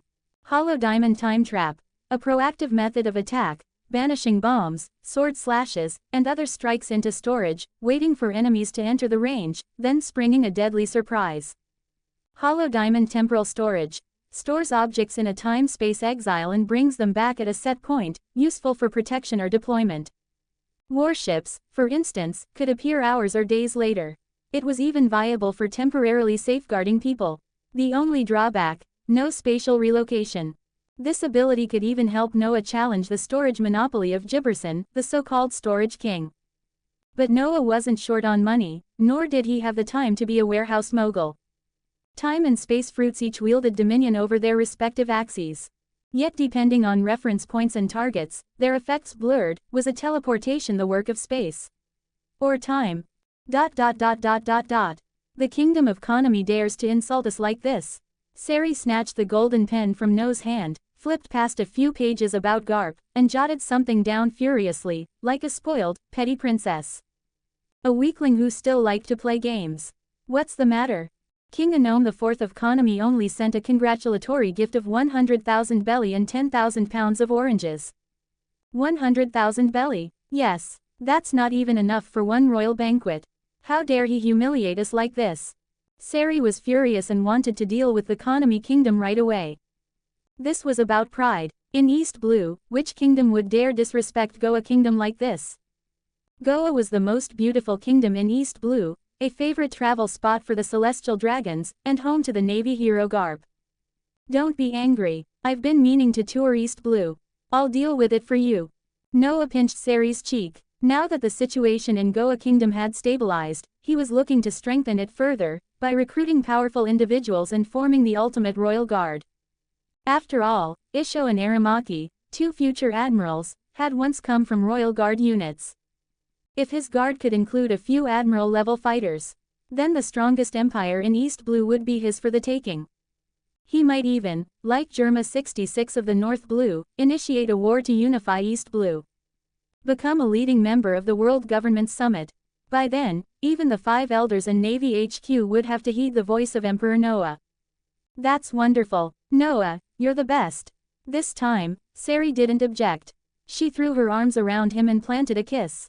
She didn't want to provoke Garp, but that didn't mean she wouldn't mess with the Konami Kingdom. She had taken Noah's Goa Empire plan to heart. Unifying East Blue might be a stretch, but conquering a few neighboring kingdoms to form an empire. That was tempting. It seems our journey to empire begins with the Konami Kingdom. Noah looked at the tribute, a mountain of oranges, and frowned. What kind of garbage kingdom sends oranges as a wedding and coronation gift? When he pulled out the sea charts for the Konami Kingdom, he immediately decided, they had to crush the place. Damn it, Marine Branch 16, Kokoyasi Village, Shell's Town. No wonder King Anom IV was broke. That territory belonged to Captain Nezumi and the fishman Arlong. I changed Konami Islands to Konami Kingdom. So while Anom IV might be pitiful, squeezed by pirates and navy alike, he had still dared insult Goa Kingdom. Noah would raise his empire's flag above the Konami Kingdom and begin the march toward imperial dominance. Konami Kingdom truly had it rough. After all, not every affiliated kingdom was allowed a navy base. Originally, navy branches were meant to protect member nations. But Nezumi of Branch 16 had allied with Arlong, suppressing pirate activity reports and plunging the kingdom into chaos. All the wealth went into Nezumi and Arlong's pockets. Now, they couldn't even send a proper tribute, utterly disgraceful. Noah figured Anom IV had been threatened, or maybe even controlled, by those two. If that was the case, then Noah would liberate the Konami Kingdom and place it under Goa's banner. If Anom IV showed sense, he might be allowed to keep a symbolic title, Duke Enome. A chance for him to be grateful and serve as an example to other kingdoms. But if he refused or lacked respect, then even a king of a member nation wouldn't be spared. After all, the world government didn't interfere in wars between member nations. As long as the heavenly tribute was paid, they turned a blind eye. But when non-member nations were involved, or pirates invaded a member nation, the government and navy would retaliate with full force. This was the law set by the world government. It forced non-members to beg for inclusion and compelled members to cling desperately to their status. With the East Blue Tour now in motion, Noah began to carefully study its sea charts, examining the situation of each kingdom. Kingdom of Clover, Kingdom of Organelle, Kingdom of Moonlight, Konami Kingdom. These names were unfamiliar to Noah, but certain navy bases and town names gave him immediate clarity. For example, Shell's town was located in the Clover Kingdom's waters, home to Marine Branch 153, ruled by the infamous Axe Hand Morgan. And among the islands of the Polaris Kingdom was Logatown. Add it to your library smiley face. Draxil creators' thoughts. 1 comments 0 vote. The glory of the empire shall not be mine alone. Under the gentle massage of Sari, Noah carefully studied the map of the East Blue and the various kingdoms introduced therein. The Kingdom of Organ had a town called Orange, that name sounded familiar. The Moonlight Kingdom had a place called Syrup Village. And the Konami Kingdom was home to Kokoyasi Village. So many kingdoms in the East Blue. This is a betrayal of the concept of a unified empire, Noah muttered, eyes sharp as he drove a dagger into the map of the East Blue laid out on the table. Each little island group, even medium-sized islands, operated as independent kingdoms.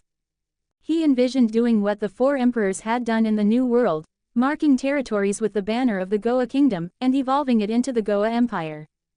Just as Vince Smoke Judge had once slain the 4 kings of the North Blue to assert dominance, Noah too would wage a campaign of conquest. He would make the name of the Goa Empire echo throughout the East Blue, no, the entire world. However, with a larger territory came a heavier heavenly tribute. No wonder King Bakori of the Sorbet Kingdom had split his kingdom in 2, abandoning the impoverished southern half.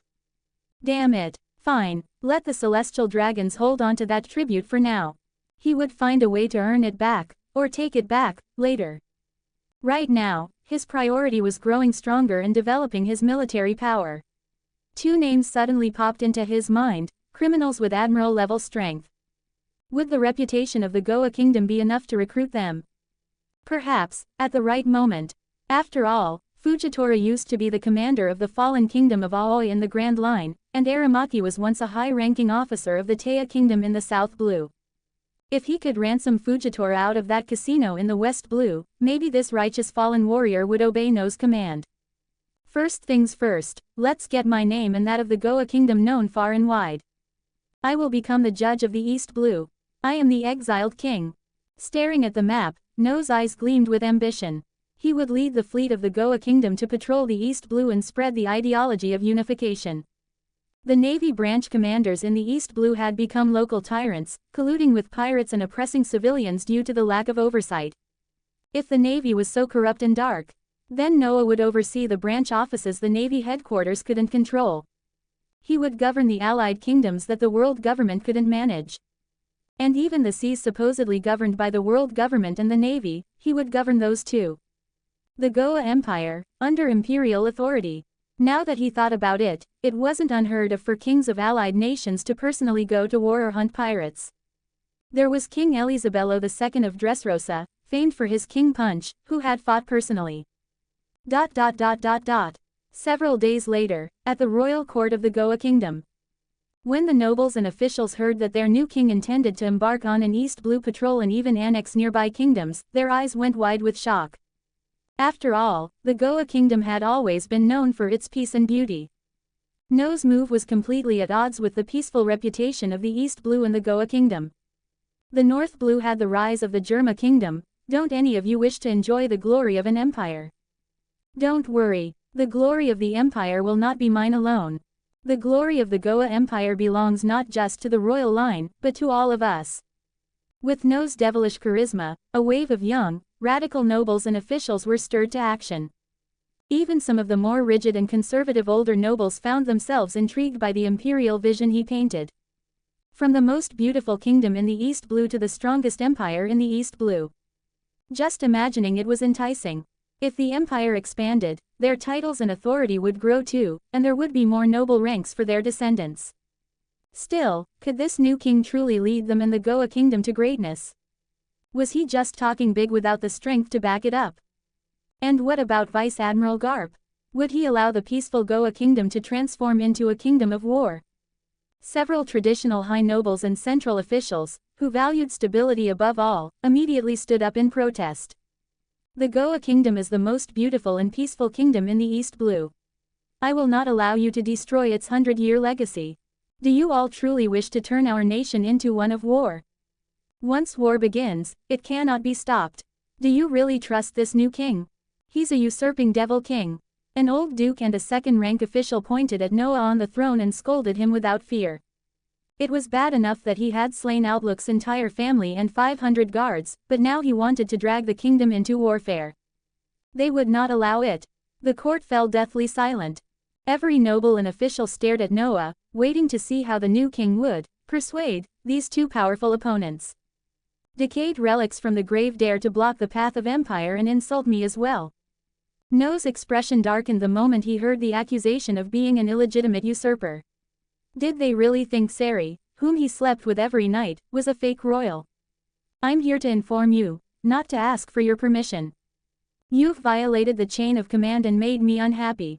You are both sentenced to exile. Noah's face remained cold as he tapped the throne's armrest with his left index finger, instantly activating his time domain. A transparent energy field enveloped the court. He snapped his fingers. With a crisp snap, the old duke and the official vanished into thin air. The eerie scene silenced the court completely.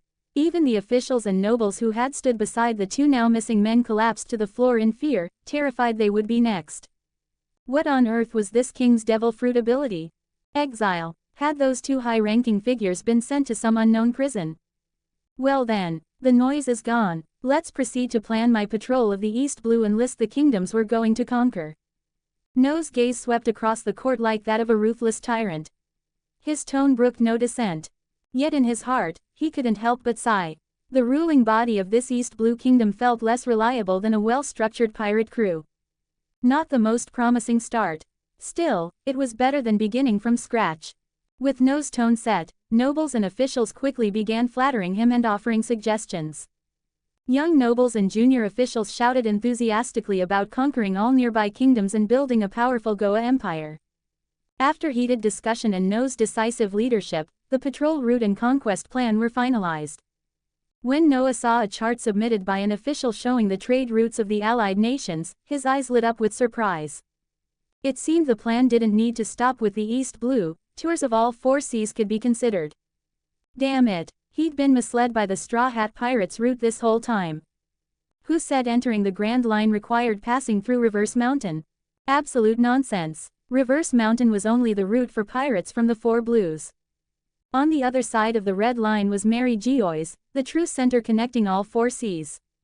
There was no reverse current there. The calm belts had been cleared. Safe sea routes had been established, and ships lined with seastone could travel with naval escort. That's how the allied kingdoms from the four seas directly traveled to Mariajoy during the reverie. They didn't need to risk going through the dangerous Reverse Mountain or the Grand Line's Paradise region at all. Add it to your library smiley face. Draxil creators thoughts. 2 comments 0 vote. Whirlwind, Erican, Supersonic, Van Augur. No wonder Iron Fist Garp returned to the East Blue like it was nothing. Turns out there were safe sea routes along the calm belt on both sides of Red Line near Marineford, protected by the world government and the Navy's elite. Later, with the development of Sea Prism stone warships, these calm belt routes became even more secure. As for rookie pirates from the four seas trying to force their way through these guarded routes or attack Navy escort fleets, pure suicide. Even seasoned pirates from the New World wouldn't dare touch the world government's escort ships. That's why newcomers from the four seas can only enter the Grand Line via Reverse Mountain. Dangerous, yes, but at least there's a sliver of hope. Just like how pirates can only enter the New World through the hole beneath Fishman Island on the Red Line. The bubble lift in Mary Geoise and the secure Com Belt routes are all key passages strictly controlled by the world government. No pirate is allowed near them. Noah stood observing the safe routes of the allied nations. So, it was possible to go directly from East Blue through the Com Belt to Mary Geoise, and from there cross the Red Line to reach the North or West Blue. So convenient. Even the South Blue could be reached easily, just travel through either Com Belt route and you're there. That must have been how Iron Fist Garp brought Ace from Baterilla Island in the South Blue to the East Blue years ago. Once I'm done here in East Blue, maybe I'll make a trip to the South Blue, Noah mused. After all, going to the South Blue didn't require crossing the Red Line or applying for passage through Mary Geoise. This was perhaps the greatest benefit of being part of the Allied nations. Access to the world government's secure sea routes, allowing travel across all 4 seas. No need for risky climbs over Reverse Mountain or detours through Fishman Island and the Grand Line's pirate-infested waters. No wonder Blackbeard was so desperate to make Hachinosu an allied nation. Not only to avoid the Navy and world government's pressure, but also for the unmatched convenience of global sea travel. That's one of the many perks of becoming an allied nation. With one command, Noah had an army of officials and soldiers moving at his will. That was the power of being king. He had always kept an eye on the strong figures of East Blue. Now, he ordered his officials to issue invitations, in the name of the Goa Kingdom, to several well-known mercenaries and bounty hunters. Noah didn't even need to set sail himself, they came flocking to Goa Kingdom, lured by generous payments. The prosperous and beautiful Goa Kingdom was the most prestigious name in East Blue. After several days of preparation, a fully armed fleet assembled at Grey Terminal Port. It was from this very port that Sabo once sailed off in a tiny boat, only to be blasted out of the sea by celestial dragon Saint Jalmik, and later rescued by Dragon. Now, aboard the most luxurious warship of the fleet, a group of mercenaries stood respectfully before Noah. Among them were 2 tall and slender men, each carrying an air of aloof confidence, clearly seasoned fighters. These were the high-profile mercenaries and bounty hunters Noah had attracted with his lavish offers. Whirlwind Eric, a scythe fruit user of the Paramesha type, capable of conjuring deadly wind blades. He often roamed the waters between Logatown and Reverse Mountain, and had repeatedly been hired by the Navy's 8th branch to hunt down rookie pirates trying to reach the Grand Line. Supersonic Van Augur, a famous sniper wielding the legendary rifle, Senriku. Surprisingly, Van Augur was originally from the East Blue. Only 23 years old, he had already made a name for himself as a top-tier bounty hunter, and had yet to become a pirate or set foot in the Grand Line. Judging by his attire and demeanor, he was clearly of noble birth. Otherwise, how could he afford to train with such advanced sniper rifles? Noah had heard of him even when he was still a street thug in Dawntown. Originally, Noah had planned to recruit him after setting sail, but fate had other plans. Here he was, standing before him already. As Noah sized up the two, they were also observing this new king of the Goa Kingdom. Rumor had it that Noah used to be just a thug, and yet now he sat on a throne. Van Augur marveled at Noah's luck. Eric, however, seethed with jealousy and disdain. In his eyes, Noah was a pampered pretty boy who got lucky and caught the eye of a princess.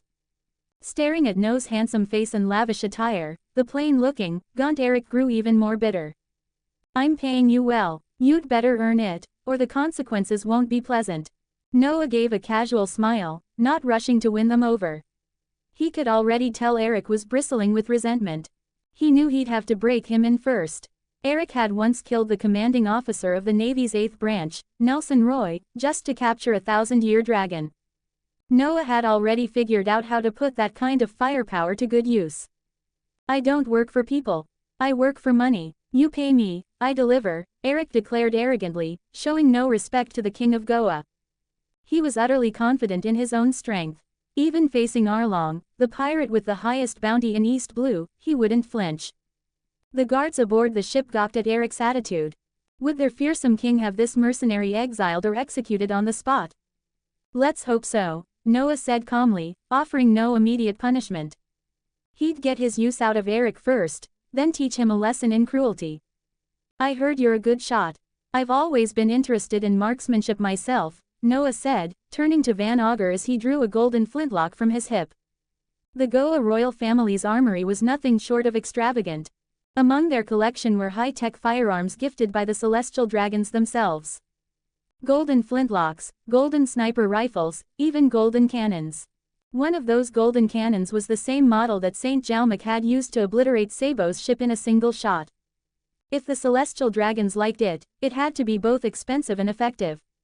Noah found that his time fruit ability paired excellently with long-range shooting. It saved him from charging into battle, and his accuracy was nearly perfect. An excellent way to impress and intimidate these weaker men. A little, Van Augur replied. But strangely, he felt a lethal pressure from this so-called pretty boy king. Unlike Eric, he didn't act cocky. Instead, he remained calm, courteous, and composed, true to his noble upbringing. I like you, Noah said openly, his admiration for Van Augur clear. No wonder he'd one day become a high-ranking officer under one of the 4 emperors. Noah knew talent when he saw it. His praise for Van Augur only made Eric even more irritated. Why did that weakling with a gun get more attention than a powerful side-wielding fighter like him? With a wave of Noah's hand, the fleet of 9 warships, over 1,000 strong, departed Grey Terminal Port in grand formation. Sari didn't join them on this expedition. She remained behind to manage internal affairs and prepare to govern the territories Noah planned to conquer. To reach the Konami Kingdom, the Goa fleet had to pass through several smaller kingdoms. Each of them was weak and ripe for annexation. They would all soon become part of Noah's expanding Goa Empire. As for whether the world government would object, Noah would simply keep up with his heavenly tribute payments. If Garp had complaints, he'd let the world government deal with him.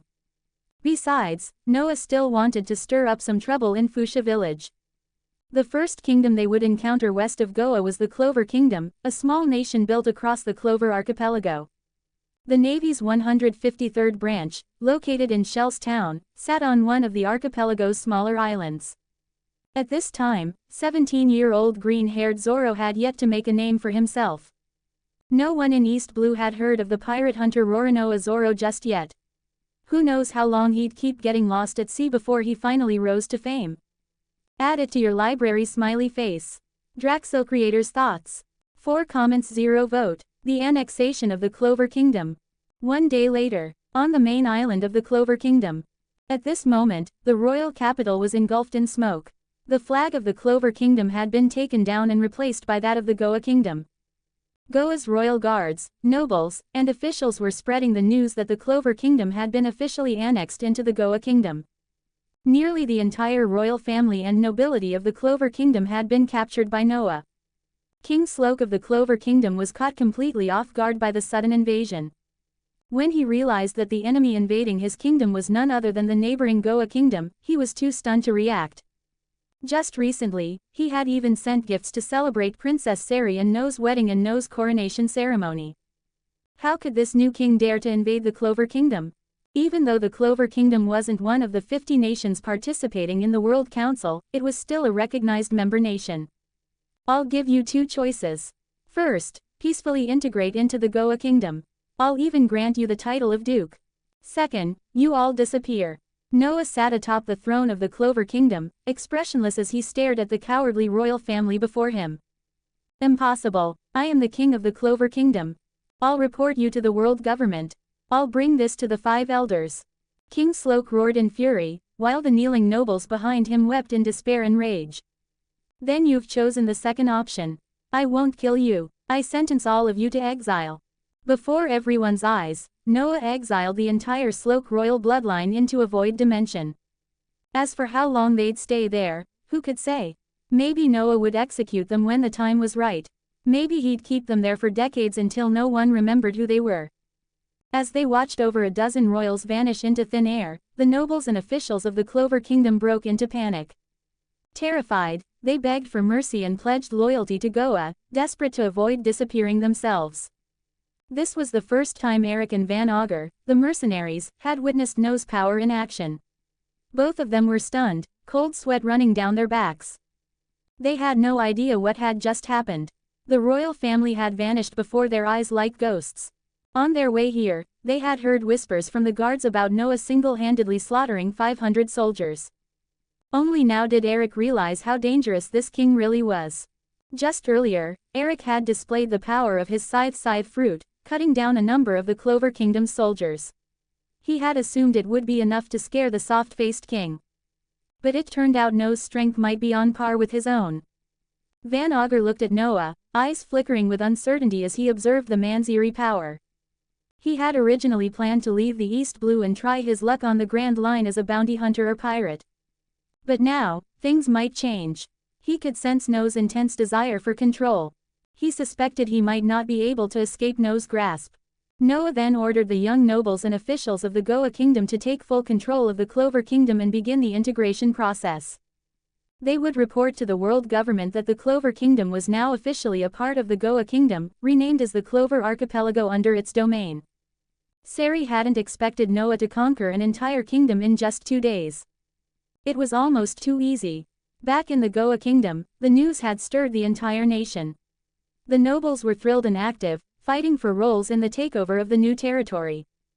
The glory of the empire was now theirs to share. But Noah's eyes were already on his next target, the Marine 153rd branch located in Shell's Town within the Clover Archipelago. 3 Goa Kingdom warships set sail again. They headed straight toward the Marine base now located within Goa's newly claimed territory.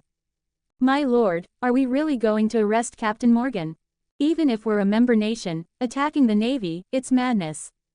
Even Eric and Van Augur were stunned by Noah's audacity.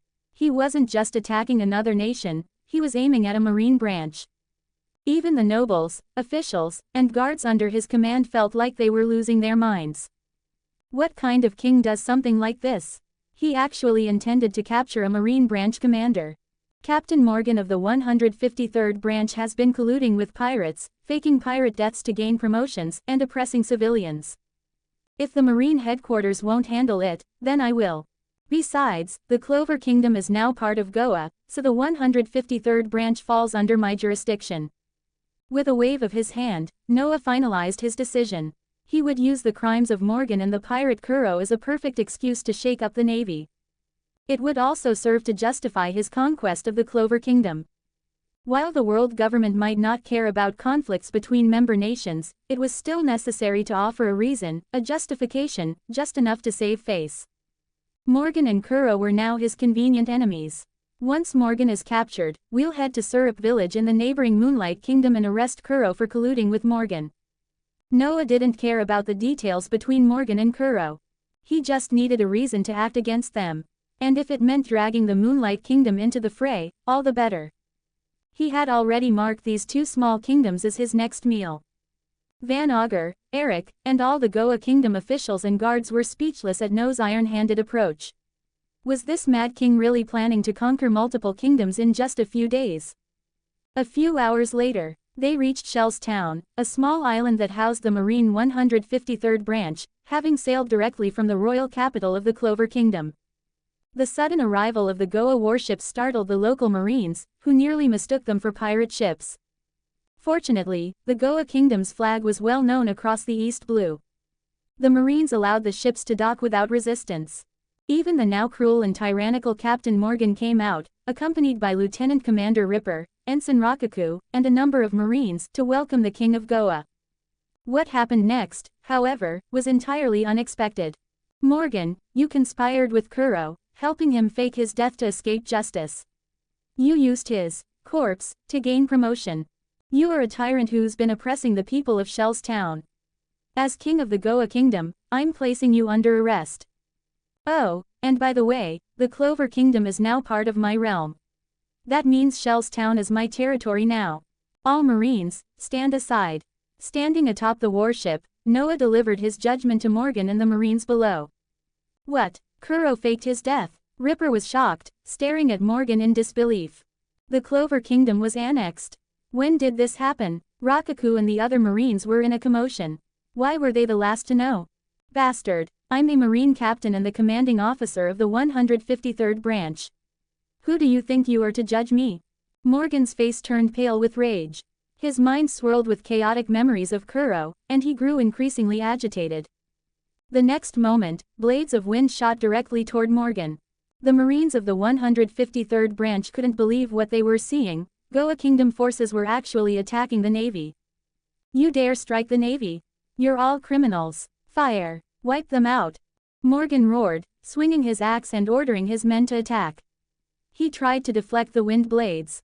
But in an instant, bloody gashes appeared across his body. Right after Eric's attack, Van Augur joined in, landing 3 shots on Morgan, 2 to his legs and 1 to his shoulder. Blank. Up to 20 chapters ahead on Patreon. Patreon.com/Draxil. Add it to your library. Smiley face. Draxil creators' thoughts. 6 comments 0 vote. The Black Cat Pirates. Before the stunned eyes of every Marine present, the so-called invincible Captain Morgan was defeated, just like that. Some of the spectators from Shell's town, upon seeing the brutal Captain Morgan fall, even began to cheer. Only one person trembled with fear, Helmeppo, Morgan's son, clutching a white wolf by his side. His pillar of support had collapsed. I will personally report the conspiracy between Morgan and Kuro to Marine headquarters once I captures Kuro, he said coldly. Lieutenant, he ordered the Marine lieutenant, you are to maintain the order of the 153rd branch immediately. And the news of the Clover Kingdom being incorporated into the Goa Kingdom will soon reach here. Noah pointed sternly at Lieutenant Ripper as his subordinates dragged the gravely injured Captain Morgan aboard the warship. Yes, sir. Under Noah's commanding presence, Ripper stood up straight and gave a sharp salute to this king. In truth, he was glad to see the brutal Morgan apprehended. He had long been dissatisfied with him, but Morgan's higher rank made resistance impossible. Noah had no intention of dealing further with Morgan's son or any other lingering matters. He didn't even disembark. The 3 warships set sail once more, heading directly toward Surup village, where Captain Kuro was believed to be hiding. The 6 warships he left in the Clover Kingdom would soon spread the news across all the islands of the small nation, including Shell's town. Meanwhile, some conservative nobles from within the Goa Kingdom had already begun sailing out to take control of the Clover Kingdom. As Noah had said before, the glory of the Empire belongs to them as well. Now was their time to act. ... Tisk, tisk, so Kuro's still alive, huh? Eric, a bounty hunter and Navy mercenary, was extremely familiar with the pirates of the East Blue, especially those with bounties exceeding 10 million berries. Following Noah, this king who dared to strike a Marine captain with impunity, gave Eric an odd sense of satisfaction. It felt far better than working under Commodore Nelson Royal as a mercenary. Van Augur observed Noah, the king of Goa. He didn't act like a king.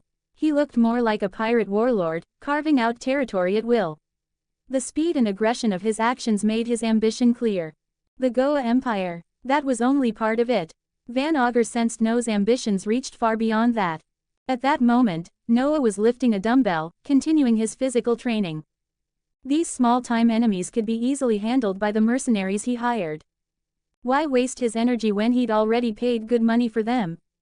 And if he managed to win them over, that money might not be wasted at all.